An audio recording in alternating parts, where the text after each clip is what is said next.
Caller పట్టుకొని అడుగుతాడు, రేపు పొద్దున చచ్చిపోయిన తర్వాత కాలర్ పట్టుకొని అడుగుతాడు, ఎందుకు నాకు మహిమ కలిగేలా నువ్వు బతకలేదు?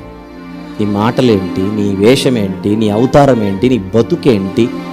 ఏ రోజైనా నేను ఆనందించేలా నీ బతుకు తగలెడిందని రేపు పొద్దున దేవుడు అడిగితే ఎత్తుకోవడానికి తలకాయ సరిపోదు. కొన్ని సందర్భాల్లో నోరు తెరిచి చెప్పాల్సిన అవసరం లేదు, వాళ్ళని చూస్తే చాలు, అరే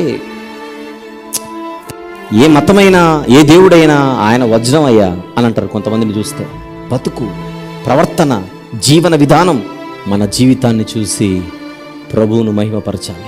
ఇది సిలువకు సాక్షులుగా ఉండడం, బ్రతుకుతూ పరిశుద్ధులుగా బ్రతుకుతూ పరిశుద్ధమైన ఈ సిలువను గూర్చిన వార్త పక్కవారికి అందచేయాలి.